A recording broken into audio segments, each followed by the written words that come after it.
Hello everyone, आपका हमारे YouTube channel Radhe classes 2020 पर स्वागत है।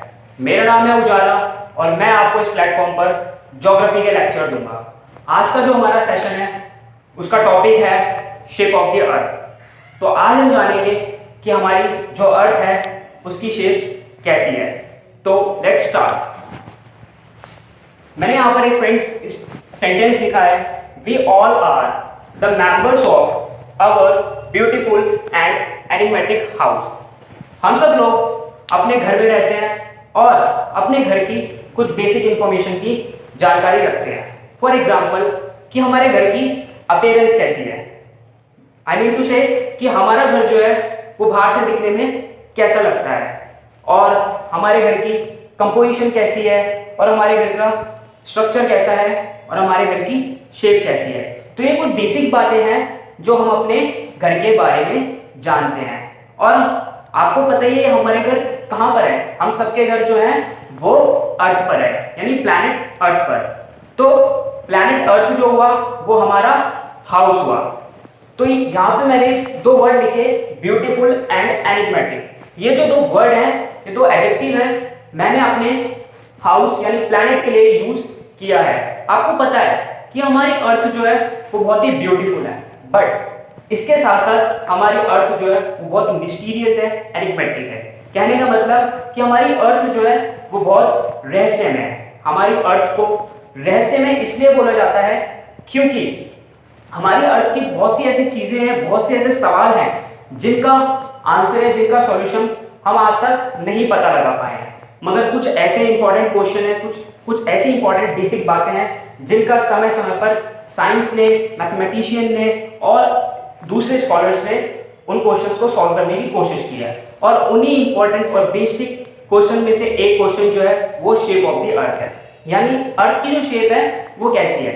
तो अर्थ की शेप को समझने से पहले हम जो है हिस्टोरिकल डेवलपमेंट को देख लेते हैं, यानी जो हमारे एंशिएंट स्कॉलर थे, एंशिएंट पीपल जो थे, वो अर्थ की शेप को लेकर क्या सोचते थे, यानी उनके क्या पॉइंट ऑफ व्यू थे अर्थ की शेप को लेकर। तो अगर हम बात करें जो हमारे एंशिएंट स्कॉलर थे, जो एंशिएंट हमारे साइंटिस्ट कह लो, हिस्टोरियंस कह लो, मैथमेटिशियन कह लो, उनका ये मानना था कि जो अर्थ है उसकी जो शेप है वो डिस्क की जैसी है। फॉर एग्जांपल मैं यहाँ पे आपको फिगर से समझाने की कोशिश करता हूँ कि ये अर्थ है जिसकी शेप जो है वो डिस्क की जैसी है और जो कि वाटर के ऊपर फ्लोट कर रही है। मतलब ये जो डिस्क है ये पानी के ऊपर तैर रही है, मतलब चारों ओर से ये पानी से घिरी हुई है, यानी ओशन बॉडी से घिरी हुई है। ऐसा मानना था हमारे जो अर्लियर स्कॉलर थे।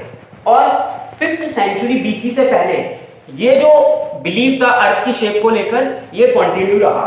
और फ्रेंड्स आपने कुछ कहानियां भी सुनी होगी अर्थ की शेप को लेकर कि लोगों का ऐसा भी मानना था कि अगर सपोज ये पॉइंट ए है, अगर आपने पॉइंट ए से चलना शुरू किया और पॉइंट बी पे पहुंचकर आप एक ऐसी सिचुएशन में आ जाएंगे कि अगर आप इस पॉइंट बी से आगे की तरफ गए तो आप एक ऐसी जगह चले जाएंगे जो सबके लिए अननोन है, जिसे कोई नहीं जानता। क्योंकि लोगों का मानना था कि अर्थ की जो शेप है वो फ्लैट है, एक फ्लैट डिस्क की तरह है। डिस्क को आप ऐसे समझ सकते हैं जैसे कि हम घर में पहले डीवीडी प्लेयर यूज करते थे तो उसमें जो सीडी यूज होती थी उसकी शेप डिस्क जैसी है। तो अर्थ जो है उसकी शेप जो है वो डिस्क जैसी है और फ्लैट है। अगर आप उस पे एक पॉइंट से चलना शुरू करेंगे तो दूसरे पॉइंट पे आकर आप ऐसी जगह आ जाएंगे जहां जो सबके लिए अननोन है अगर आप उससे आगे गए। तो ऐसा मानना था जो हमारे 5th सेंचुरी बीसी से पहले के जो स्कॉलर्स थे उनका। बट 5th सेंचुरी बीसी के बाद कुछ चीजें बदल गई। क्या बदल गई कि अब जो नए स्कॉलर्स थे, यानी 5th सेंचुरी बीसी के बाद के जो स्कॉलर्स थे, उन्होंने अर्थ की जो शेप थी उसको लेकर कुछ डिफरेंट पॉइंट ऑफ व्यू दिए। और उनके वो डिफरेंट पॉइंट ऑफ व्यू को हम डिस्कस कर लेते हैं कि उन्होंने अर्थ की शेप को क्या बताया। तो जो 5th सेंचुरी के बाद के जो हमारे स्कॉलर्स थे उनका मानना था कि अर्थ की जो शेप है वो एक स्फीयर है। कैसी है? स्फीयर। जैसे हिंदी में आप कह सकते हो एक गोला है। अगर मैं इसका फिगर ड्रॉ करूं तो समथिंग लाइक दिस, कि अर्थ की शेप जो है वो कुछ ऐसे है, यानी अर्थ हमारी ऐसी है।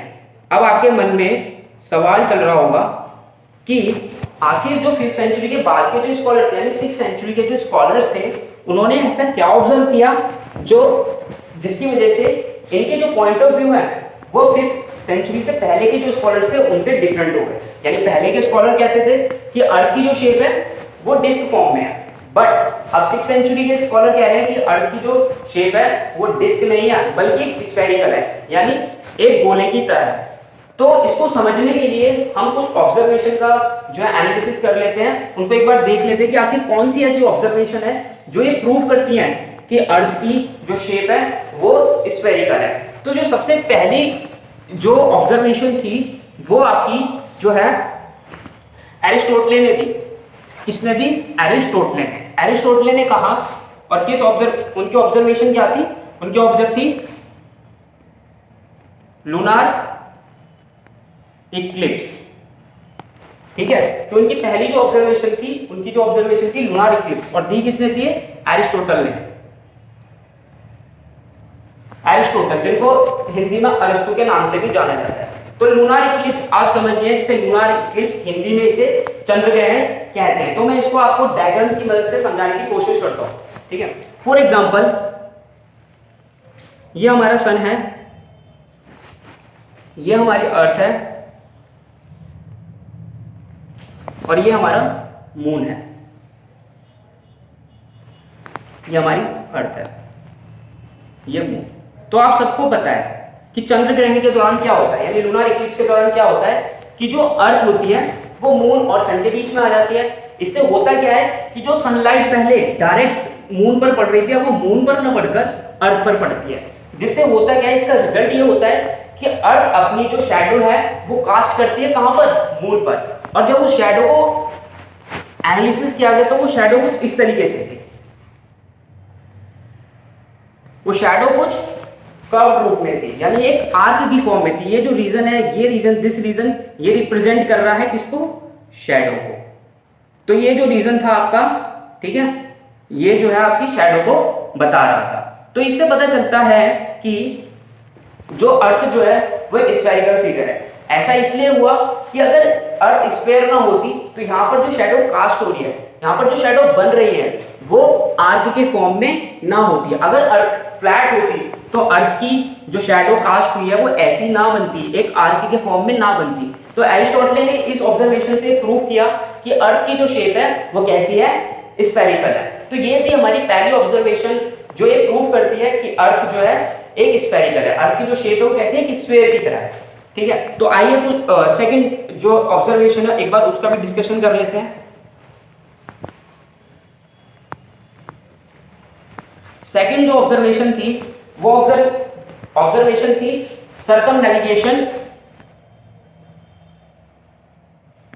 circumnavigation bye Magellan 1519 to 1522। ठीक है, तो मैगलेन नाम के एक व्यक्ति थे, इनका पूरा नाम था फर्डिनेंड मैगलेन, जो पुर्तगाल के निवासी थे। ठीक है, और ये एक समुद्री यात्री थे, यानी एक वॉयज थे।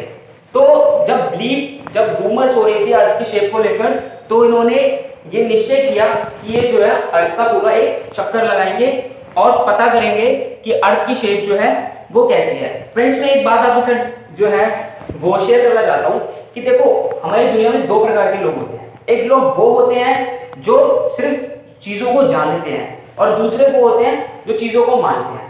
मानने वाले लोग वो होते हैं जो सुनी सुनाई बातों पर विश्वास करते हैं कि किसी ने कुछ कह दिया तो उसी बात को जो है ट्रू मान के एक्सेप्ट कर लेना।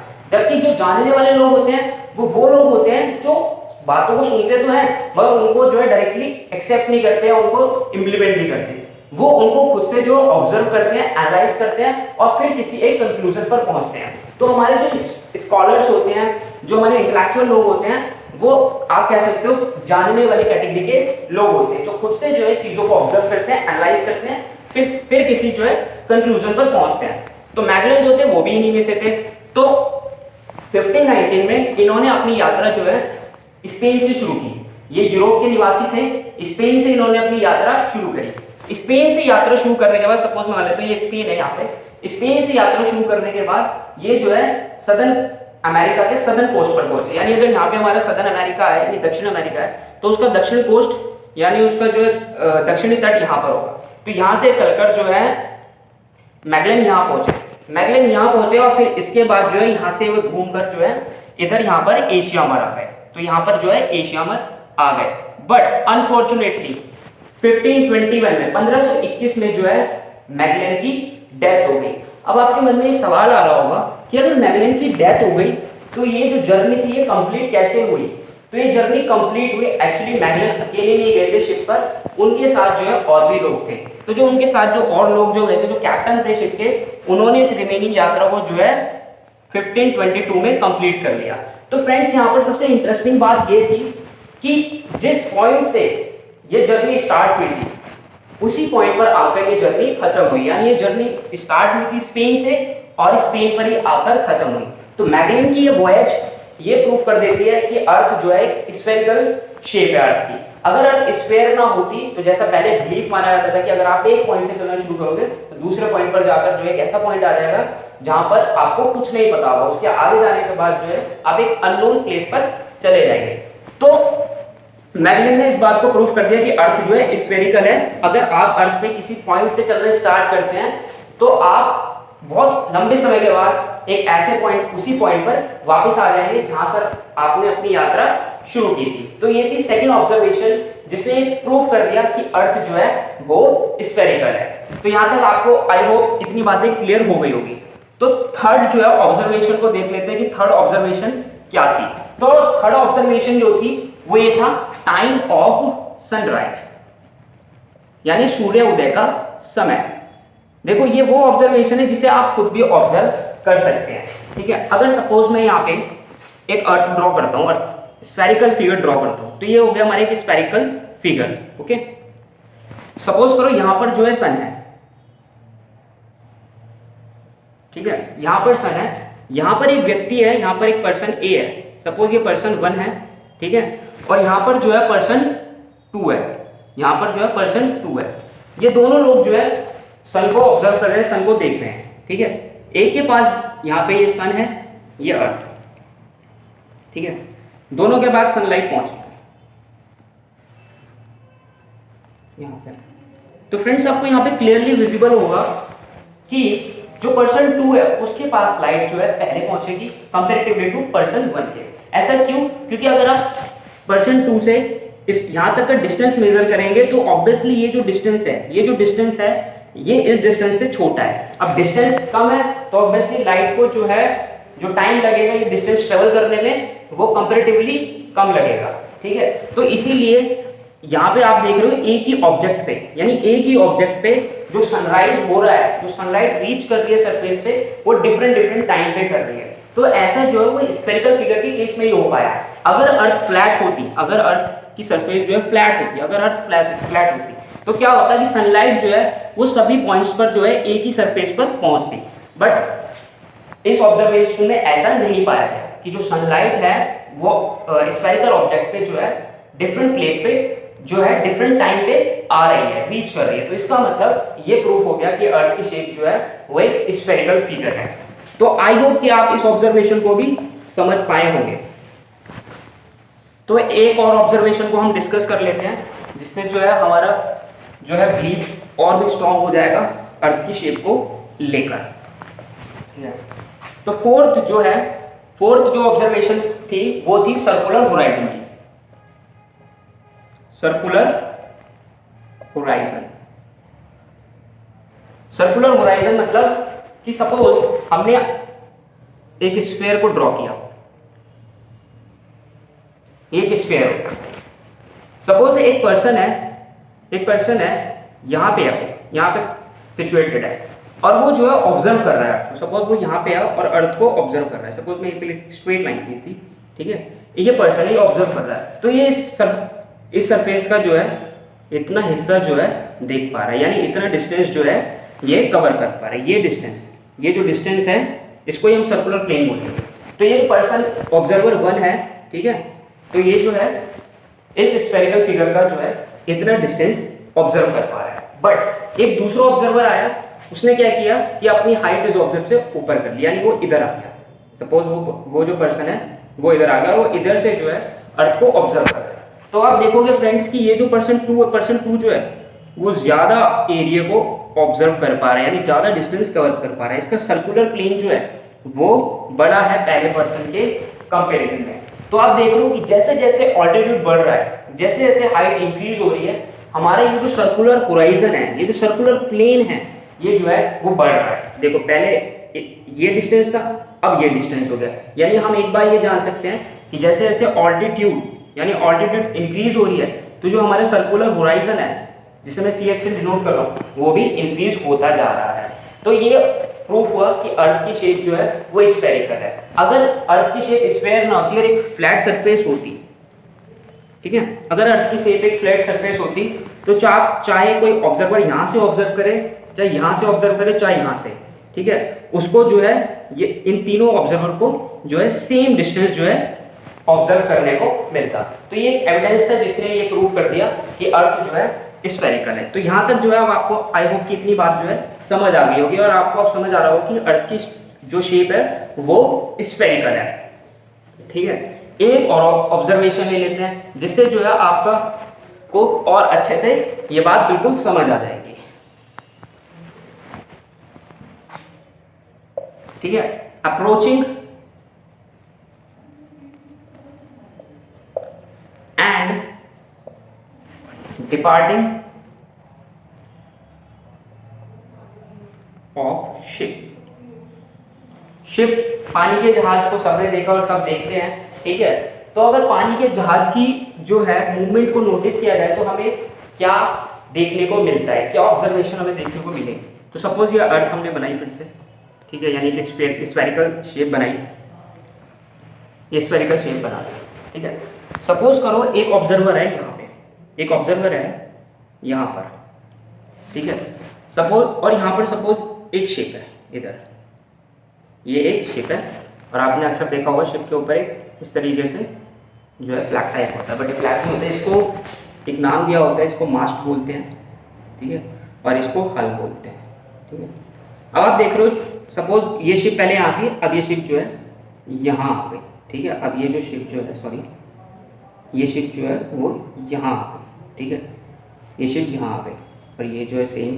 ठीक है, तो आप देखोगे कि जैसे जैसे शिप आपसे दूर चली जाएगी तो आपको सिर्फ ऊपर का जो हिस्सा है, ये जो मास्ट है, सिर्फ यही विजिबल होगा, सिर्फ यही विजिबल होगा, ये जो नीचे का हल है वो विजिबल नहीं होगा। तो आप देख रहे हो कि जैसे जैसे शिप हमसे दूर चली आ रही है, हमें जो नीचे का जो ये वाला एरिया है, ये वाला जो पोर्शन है, ये विजिबल नहीं हो रहा। तो इससे प्रूफ हो रहा है कि अर्थ की जो शेप है वो फ्लैट नहीं है बल्कि एक स्फेरिकल है। अगर हम इसका अपोजिट ले लें कि फिर से अगर हम ये मान लेते हैं कि अर्थ की शेप फ्लैट है, सपोज हमने ये मान लिया कि अर्थ की शेप फ्लैट है, तो अगर अर्थ यहाँ पर है या अर्थ सॉरी अगर शिप यहाँ पर है या शिप यहाँ पर है और कोई ऑब्जर्वर है जो ऑब्जर्व कर रहा है, तो उसको जो है शिप यहाँ पर भी पूरी दिखेगी, इस पॉइंट पर भी पूरी दिखेगी। तो ये एक और ऑब्जर्वेशन थी जिसने ये बिल्कुल प्रूव कर दिया कि जो है अर्थ की शेप जो है वो स्फेरिकल है। ठीक है फ्रेंड्स, वैसे तो और भी बहुत सारे ऑब्जर्वेशन हुई हैं अर्थ की शेप को लेकर जो एक प्रूफ करती हैं कि अर्थ की शेप जो है स्फेरिकल है, बट आई होप कि इतनी जो ऑब्जर्वेशन है, ये 5 ऑब्जर्वेशन आपके लिए सफिशिएंट है जिससे आप समझ पाए होंगे अर्थ की शेप स्फेरिकल है। ठीक है, क्या वास्तव में अर्थ की शेप स्फेरिकल है? अब मैं अगर ये बोलूं कि अगर वास्तव में यानी इन रियलिटी अर्थ की शेप जो है वो स्फेरिकल नहीं है, तो आप कहोगे ये कैसे हुआ कि अर्थ की शेप जो है वो स्फेरिकल नहीं है।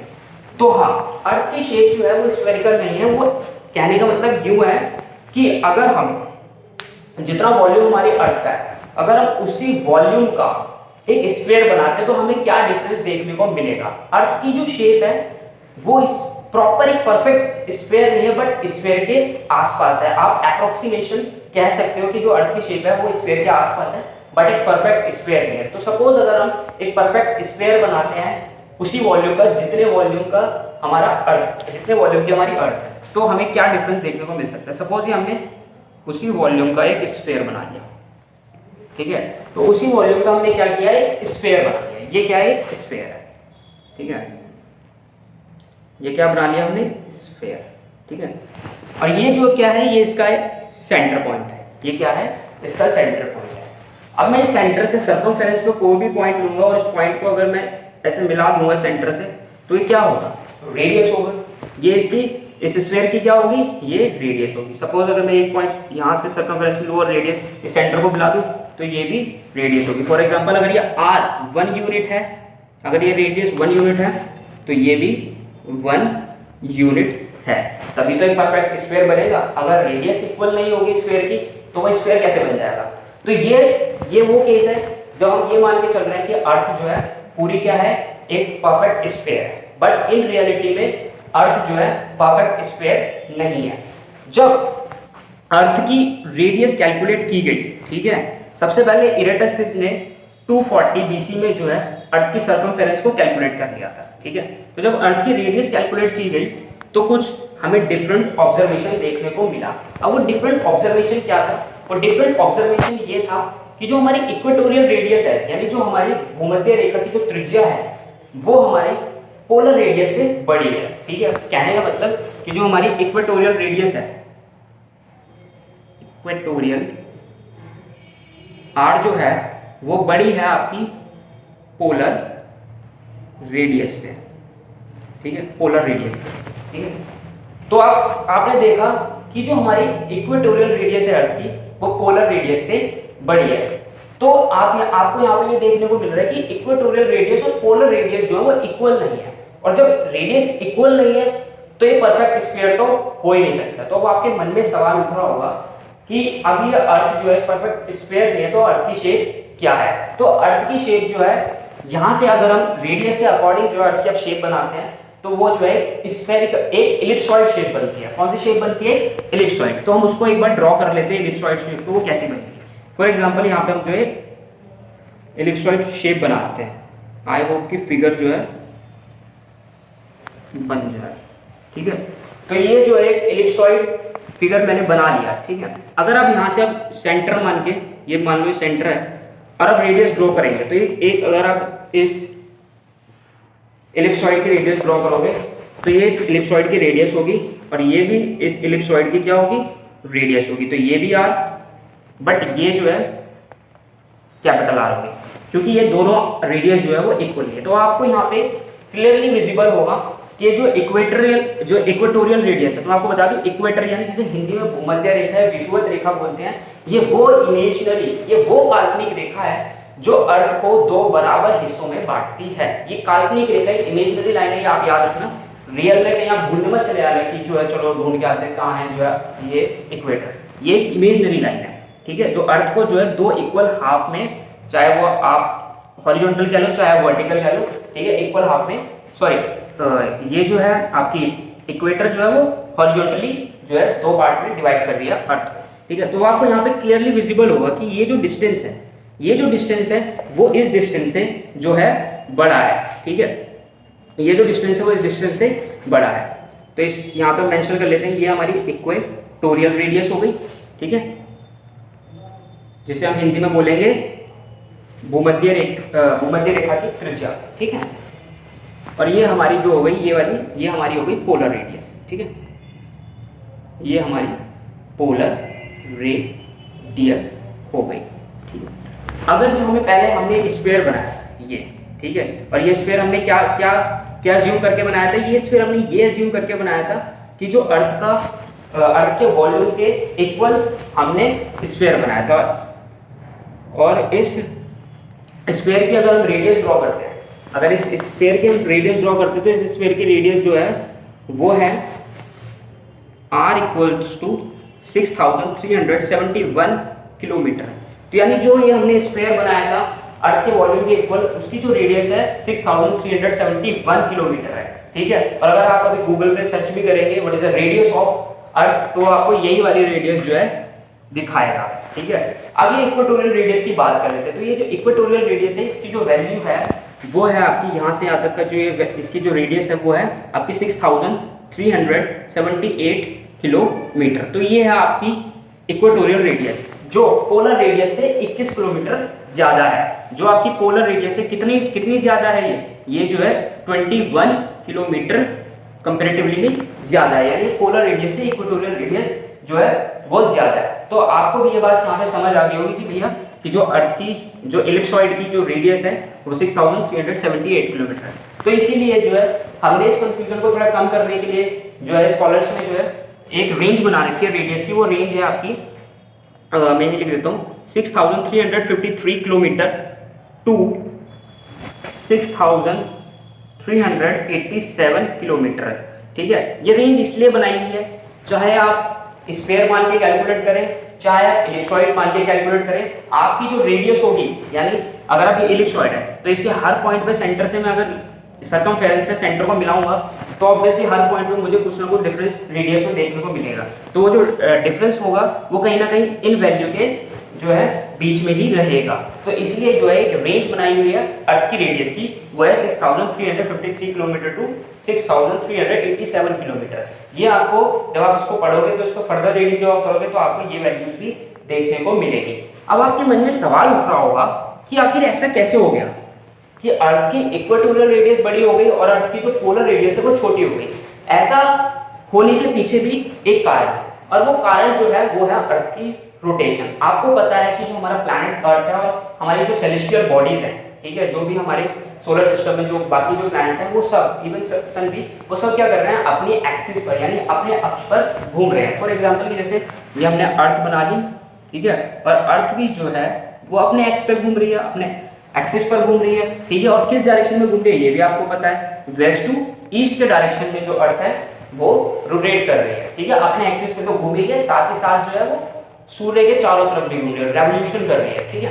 अब इससे हुआ क्या, इस कंटिन्यू रोटेशन की वजह से एक फोर्स का जन्म हुआ, और वो फोर्स कौन सी है, उस फोर्स को हम बोलते हैं सेंट्रीफ्यूगल फोर्स। कौन सी फोर्स है भाई, सेंट्रीफ्यूगल फोर्स, ठीक है। आपने अक्सर इस फोर्स के बारे में इसका जो है नाम नहीं सुना होगा, पढ़ा भी होगा किताब में, बट जो लोग नहीं जानते, जो पहली बार इस सेशन को देखते हैं, तो मैं आपको बता देता हूँ कि सेंट्रीफ्यूगल फोर्स होती है, ये वो फोर्स है जिसे हम अपनी डेली लाइफ में ऑब्जर्व भी करते हैं, ठीक है। सपोज करो कि ये एक सर्कुलर पाथ है, ठीक है, अगर मैं बोलूँ और इजी करने के लिए एक चौराया है, ठीक है, और आप जो है सपोज करो कार से यहाँ ट्रैवल कर रहे हैं, ठीक है, इस चौराहे के चारों तरफ आपको कार से घूमना है, तो आपकी कार तो कुछ इस तरीके से जाएगी, इसके चारों तरफ ऐसे जाएगी, ठीक है। बट आपने अंदर ही ऑब्जर्व करते हैं ना हम, जब हम कार में बैठे होते हैं, कार हमारी इधर जा रही होती है, हम थोड़े इधर की तरफ मूव कर रहे होते हैं, और अगर हम अपने कार के गेट ओपन कर दें, अगर अपने कार का डोर खोल दें, तो होगा क्या कि हम कार से बाहर निकल जाएंगे, ठीक है। तो ऐसा किस वजह से हो रहा है, ऐसा इस वजह से हो रहा है सेंट्रीफ्यूगल फोर्स की वजह से हो रहा है, सेंट्रीफ्यूगल फोर्स की वजह से। सेंट्रीफ्यूगल फोर्स बेसिकली काम क्या करती है, किसी भी ऑब्जेक्ट को सेंटर से बाहर की तरफ धकेलती है, ठीक है, आउटवर्डली सेंटर इसका मोशन होता है, ठीक है। तो ये है आपकी सेंट्रीफ्यूगल फोर्स। तो अर्थ जो है बहुत बड़ा मास है अर्थ के पास, ठीक है, और अर्थ जो है अपने एक्सिस पे कंटिन्यू रोटेट कर रही है, जिसकी वजह से क्या हुआ कि अर्थ के इक्वेटर के अलोंग जो है एक बल्ज आ गया कि अर्थ जो है इस तरीके से फैल गई और ऊपर से पिचक गई। अब सपोज ये पीछे स्फीयर है जो हमने अर्थ के वॉल्यूम के अकॉर्डिंग स्फीयर बनाया है, ठीक है, अगर हम इसको ऐसे पिचका दें, ऐसे कंप्रेस कर दें, तो होगा क्या, ये ऐसे पिचक जाएगा और इधर से बाहर आ जाएगा। तो ऐसे ही अर्थ के केस में हो गया, ठीक है। तो आई होप अब अभी बात समझ गए होंगे कि ये जो इक्वेटोरियल रेडियस और जो पोलर रेडियस में जो कंपैरिजन हो, ये जो डिफरेंट आ रहा है, जो डिफरेंस हमें देखने को मिल रहा है, ये सेंट्रीफ्यूगल फोर्स की वजह से हो रहा है, ठीक है। सेंट्रीफ्यूगल फोर्स जो है वो ग्रेविटी के अपोजिट में काम कर रही है यहाँ पे, ठीक है। तो यहाँ से आप जो है ये बात समझ गए होंगे, ठीक है। और यही कारण है कि जो हमारे पोल्स होते हैं यहाँ पर जो है कंपैरेटिवली जो है ग्रेविटी हमें ज्यादा देखने को मिलती है, इक्वेटर पे कम, क्योंकि ये जो है आपका पोल जो है वो सेंटर के नियर है। अगर आप यहाँ से यहाँ ये जो है लेंथ कैलकुलेट करोगे तो ये कम है, और ये लेंथ देखोगे ज्यादा है, तो लेंथ ज्यादा होने की वजह से जो है ग्रेविटी यहाँ पे कंपैरेटिवली थोड़ी कम लगती है, यहाँ पे ज्यादा लगती है। तो जो डिफरेंस है वो 0.0 जो है 5% का बहुत ही कम डिफरेंस है। तो आप इतनी बात समझ गए होंगे कि अर्थ की जो शेप है वो क्या है, एलिप्सॉइड। मैं इसका यहाँ नाम भी लिख देता हूँ, क्या है शेप का, वो है एलिप्सॉइड। तो ये है हमारी अर्थ की शेप। अब क्या वास्तव में यही अर्थ की शेप है, तो मैं अगर कहूँ कि नहीं, एक्यूरेट शेप नहीं है ये, हम इसको मैथमेटिशियन जो है, ठीक है, जियोडेसी, मैं आपको एक वर्ड और थोड़ा एक्सप्लेन करता हूँ, जियोडेसी। ये जियोडेसी क्या होता है, आपने इसको ये अर्थ की शेप, जियोडेसी, आप ये वर्ड जो है अर्थ की शेप को पढ़ते वक्त आपको ये वर्ड देखने को मिलेगा। तो जियोडेसी होता क्या है, तो जियोडेसी बेसिकली एक ऐसी साइंस है जिसके अंदर अर्थ की ज्योमेट्री को स्टडी किया जाता है, यानी अर्थ की शेप जो है उसका जो स्टडी की जाती है वो जियोडेसिक के अंदर की जाती है। और जो हमारे जियोडेसिक्स होते हैं, ठीक है, वो इस इलिप्सॉइड को जो है आइडियल रिप्रेजेंटेशन मानते हैं अर्थ का। आइडियल क्यों मानते हैं? क्योंकि वे इलिप्सॉइड को ये मानते हैं कि इलिप्सॉइड की जो सरफेस है वो स्मूथ है, और स्मूथ सरफेस पे जो मैथ की जो कैलकुलेशन है वो कॉम्प्लिकेटेड नहीं होती। अगर वह अर्थ को, क्योंकि अर्थ जो है रियल में स्मूथ तो है नहीं, अगर हम देखें हमारी सरफेस पे जो है माउंटेन्स है, प्लेटूज है, ठीक है, प्लेन्स हैं, रिवर्स है, ट्रेंचेस हैं, डीप ओशियन है, तो इतनी सारी डाइवर्सिटी हमें अपने अर्थ की सरफेस पे देखने को मिलती है। और अगर इन्हीं डाइवर्सिटी के साथ जो जियोडेसिस्ट है और जो मैथमेटिशियन अगर वो कैलकुलेशन करेंगे तो वो कैलकुलेशन जो है वो बहुत कॉम्प्लिकेटेड हो जाएगी, ठीक है, तो वो इजी नहीं होगी। तो इसलिए अपनी कैलकुलेशन को इजी करने के लिए जो हमारे मैथमेटिशियन होते हैं वो और जियोडेसिस्ट जो होते हैं वे इलिप्सॉइड, ये जो इलिप्सॉइड शेप है इसको रेफरेंस मानकर काम करते हैं। तो फिर आपके मन में शेप और आपके मन में ये आ रहा होगा कि फिर अर्थ की शेप है क्या? तो अर्थ की जो शेप है वो जियोइड है। क्या शेप है अर्थ की? अर्थ की जो शेप है वो मैं यहां लिख देता हूं, जियोइड है अर्थ की शेप। अर्थ की जो शेप है वो जियोइड है। अब आप पूछोगे जियोइड होता क्या है? तो जियोइड को समझने से पहले हम जो है मीन सी लेवल को समझ लेते हैं, समुद्र तल समझ लेते हैं क्या होता है। ये वर्ड जो है आपने अक्सर जो है देखा होगा, मीन सी लेवल। और आखिर ये होता क्या है मैं आपको बताता हूँ, मीन सी लेवल क्या होता है। तो मीन सी लेवल एक रेफरेंस पॉइंट है जहां से हम अर्थ की सरफेस पे जो भी हाईएस्ट प्लेसेस हैं और जो डीपेस्ट प्लेसेस हैं उनकी हाइट, उनकी एल्टीट्यूड और उनकी डेप्थ को मेजर करते हैं। फॉर एग्जांपल, अगर मैं आपके सामने एक लाइन ड्रॉ करता हूँ और मैं आपसे पूछूं कि ये लाइन बड़ी है या छोटी, तो आप कहोगे सर ये कैसे बताएं कि हम ये लाइन बड़ी है या छोटी, ठीक है। और सपोज मैंने इसको नाम दे दिया ए और बी, और मैंने यहाँ पे छोटी एक लाइन और खींच दी सी डी। अब मैं पूछूंगा आपको ए बी में क्या नजर आ रहा है, तो आप कहोगे कि ए बी जो है वो लाइन सी डी से बड़ी है। अब मैं अगर आपसे सी डी के बारे में पूछूंगा तो आप कहोगे लाइन सी डी जो है वो ए बी से क्या है, छोटी है। तो आप देख रहे हो यहाँ पे हमें एक रेफरेंस पॉइंट मिल रहा है जहां से हम जो है इन दोनों में कंपैरिजन कर पा रहे हैं, ठीक है। तो इसलिए हमें दो चीज, अगर हमें कंपैरिजन कर रहे हैं तो हमें दो चीज जरूरी है, ठीक है। तो मीन सी लेवल से हम क्या करते हैं, जो है एल्टीट्यूड को, डेप्थ को मेजर करते हैं। फॉर एग्जांपल, आपने मीन सी लेवल को कहाँ देखा होगा? हम अक्सर जो है रेलवे स्टेशन सब गए हुए हैं, तो रेलवे स्टेशन पे ऐसे एक बोर्ड लगा होता है जहाँ पे ऊपर जो है स्टेशन का नाम लिखा होता है, यहाँ पे नीचे लिखा होता है समुद्र तल से ऊंचाई, ये यहाँ पे लिखा होता है height from mean sea level. तो ये मीन सी लेवल क्या है? मीन सी लेवल वो रेफरेंस पॉइंट है जहाँ से जो है हाइट को मेजर किया गया है, ठीक है। तो आई होप कि अब आप जो है ये मीन सी लेवल यानी समुद्र तल से ऊंचाई जो है समझ गए होंगे, और जब आपको ये वर्ड देखने को मिलेगा दोबारा तो आप इसको जो है समझ जाएंगे कि आखिर ये होता क्या है। तो मैंने यहाँ पे मीन सी लेवल का जिक्र इसलिए किया क्योंकि जियोइड जो है, जियोइड जो मॉडल जो तैयार किया जाता है आपको कैसे किया जाता है कि जो मीन सी लेवल, सपोज ये मीन सी लेवल मान लिया और यहाँ पर जो है सपोज ये माउंटेन्स बने हुए हैं, ठीक है, ये हमारे यहाँ पे प्लेटूज हैं, यानी ये पहाड़ हैं, ये पठार हैं, ये मैदानी इलाका है, यहाँ पे हमारी वैलीज हैं, ठीक है, ये ओशन सरफेस है, ठीक है। तो जियोइड सरफेस क्या करती है, जियोइड सरफेस क्या करती है कि जो एवरेज हाइट है, जो एवरेज हाइट है, ठीक है, जो एवरेज, मैं इसको रफ कर देता हूँ, जो एवरेज हाइट है, एवरेज हाइट कह लो या एल्टीट्यूड कह लो, बात एक है, एवरेज हाइट और जो एवरेज डेप्थ है उसको बेस मानकर जो है एवरेज हाइट और एवरेज डेप्थ के अकॉर्डिंग जो है जियोइड मॉडल को तैयार किया जाता है, ठीक है। और अगर हम एवरेज हाइट और एवरेज डेप्थ के अकॉर्डिंग जियोइड मॉडल को बनाएंगे, जियोइड शेप को बनाएंगे, तो देखो किस तरीके की बनती है, हम एक बार देख लेते हैं, ठीक है। तो अगर हम इस पीछे जो स्फीयर बना रखा हमने, अगर हम इसे रफ कर दें तो हमें जो है देखने को मिलेगा।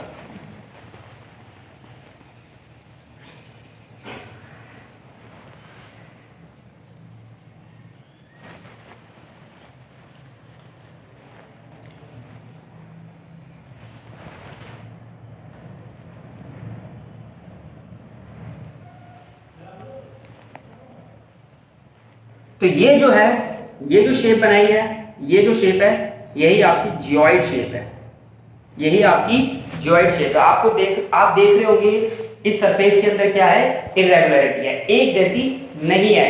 क्यों नहीं है एक जैसी? क्योंकि ये जो जियोइड मॉडल है ये मान के बनाया गया है कि भैया अर्थ जो है वो होमोजीनियस नहीं है, ठीक है। अर्थ पे जो है डिफरेंट क्रिएचर जो है वो मौजूद है, और उसी के आधार पर जो मॉडल तैयार किया गया, जो शेप तैयार की गई अर्थ की, वो जियोइड है। जियोइड के बारे में एक बात आप ये ध्यान रखेंगे कि जब हम जियोइड को ड्रॉ करते हैं, जियोइड लाइन, जियोइड सरफेस बनाते हैं, तो हम ये कंसीडर करके चलते हैं कि अर्थ पर जो है इसको दो फोर्स काम कर रही है, यानी जो हमारी ओशियन बॉडी है, जो हमारी वाटर बॉडीज है, उन पर सिर्फ दो फोर्स काम कर रही है। एक तो अर्थ की ग्रेविटेशनल फोर्स और दूसरी अर्थ की जो है रोटेशन फोर्स, यानी अर्थ अपने एक्सिस पर रोटेट कर रही है, तो दूसरी जो है रोटेशन फोर्स जो है इस पर काम कर रही है, ठीक है। और बाकी जो अदर फोर्सेज है, चाहे वो टाइडल फोर्स हो गई, ठीक है, टाइडल से हिंदी में ज्वार भाटा कहते हैं वो, और दूसरा हमारी जो ओशन करंट हो गए, जो महासागरीय धाराएं होती हैं, हम उनको यहाँ पर जीरो कंसीडर करके चलते हैं। टाइडल फोर्स और ओशन करंट्स की जो फोर्स है उनको हम यहाँ पे जीरो कंसीडर करके चलते हैं। कब? जब हम जियोइड मॉडल बना रहे होते हैं, जियोइड मॉडल को रेफरेंस ले रहे होते हैं, ठीक है। तो ये है आपका जियोइड मॉडल, आपको देखने को मिल रहा होगा जियोइड मॉडल। तो अब यहाँ पे एक चीज अब आप बात करते हैं कि अब अर्थ की शेप क्या हुई, इलिप्सॉइड हुई या जियोइड। तो फ्रेंड्स ये डिपेंड करता है कि आप ऑब्जर्व कहां से कर रहे हो। अगर आप अर्थ को स्पेस से ऑब्जर्व करते हो, सपोज अगर आप अर्थ को स्पेस से ऑब्जर्व करते हो, और आपने ये देखा भी होगा कि हम जो भी नासा की या इसरो की जो हम अर्थ की वीडियोस देखते हैं स्पेस से, उसमें अर्थ हमें स्फेरिकल नजर आती है, ठीक है, और या फिर इलिप्सॉइड हमें देखने को मिलती है। ऐसा क्यों होता है? ऐसा इसलिए होता है कि ये जो अर्थ जो है वो कंटिन्यू मोशन में है, और कंटिन्यू मोशन में होने की वजह से जो हमें इसकी सरफेस पे जो इरेगुलरिटी है वो हमें देखने को नहीं मिलती। और ये स्पीड जो है अर्थ की वो बहुत तेज है, अपनी बहुत फास्ट होती है रोटेशन, इसलिए ये जो है कैमरे को इरेगुलरिटी जो है कैप्चर नहीं हो पाती है, ठीक है। तो इसलिए हमें जब हम बाहर से स्पेस से इसको देखते हैं तो अर्थ हमें बिल्कुल, अर्थ की सरफेस हमें बिल्कुल स्मूथ नजर आती है और बिल्कुल एक रेगुलर शेप देखने को मिलती है। बट अगर हम इनसाइड द अर्थ ऑब्जर्व करते हैं अर्थ की शेप, तो वो इलिप्सॉइड ना होकर जियोइड मानी जाएगी। कौन सी शेप मानी जाएगी? जियोइड मानी जाएगी। क्योंकि हम जहां रहते हैं आपको दिखता है, क्योंकि अर्थ की सरफेस पे क्या है, इरेगुलरिटी है। इरेगुलरिटी किस वजह से है? यहाँ पे प्लेन्स हैं, माउंटेन्स है, रिवर्स, दैट्स व्हाई जो अर्थ की जो शेप है वो इरेगुलर मानी जाएगी जियोइड के केस में। यानी आप कह सकते हो कि जियोइड जो है वह अर्थ की जो है इरेगुलर शेप को रिप्रेजेंट करता है। और जियोइड जो मॉडल है इसका यूज कहाँ होता है? इसका यूज जो होता है वो एक्यूरेट ऑल्टीट्यूड को और डेप्थ को बताने के लिए हम जियोइड मॉडल का यूज करते हैं, ठीक है। तो आपके मन में सवाल होगा कि जियोइड या इलिप्सॉइड अर्थ की शेप, तो ये डिपेंड करता है कि हम अर्थ को ऑब्जर्व कहाँ से कर रहे हैं। अगर हम अर्थ को स्पेस से ऑब्जर्व करते हैं तो अर्थ की शेप जो है हमारे लिए क्या होगी? इलिप्सॉइड होगी। इलिप्सॉइड इसलिए होगी क्योंकि अगर ये जियोइड है, अगर ये इस फिगर में अर्थ की शेप है, ये अगर ये शेप है अर्थ की, तो अर्थ जो है वो कंटिन्यू रोटेशन में है। कंटिन्यू रोटेशन के होने की वजह से ये जो इरेगुलरिटी है वो हमें नहीं दिखती, मोशन की वजह से हमें ये इरेगुलरिटी नहीं दिखती। तो कहने का मतलब ये है कि अगर हम इसे स्पेस से ऑब्जर्व करते हैं तो अर्थ की शेप जो है वो इलिप्सॉइड है। बट अगर हम इसे अर्थ की सरफेस से जो है मेजर करेंगे, देखेंगे, तो अर्थ की शेप जो है वो जियोइड कहलाएगी। तो आई होप आपको ये जो लेक्चर है ये समझ आया होगा। ये जियोइड, इलिप्सॉइड और स्फेयर आपको बहुत अच्छे से समझ आए होंगे। तो हम आशा करते हैं कि आप ये सारी बातें समझ चुके होंगे, और अब आपको बस एक काम करना है, हमारे इस चैनल राधे क्लासेस 2020 को लाइक करना है और जो है शेयर करना है और सब्सक्राइब करना है, और डू कमेंट, क्योंकि आपके जो कमेंट्स हैं वो हमारे लिए वैल्यूएबल सजेशन है। For more videos stay tuned with us. Thanks for watching.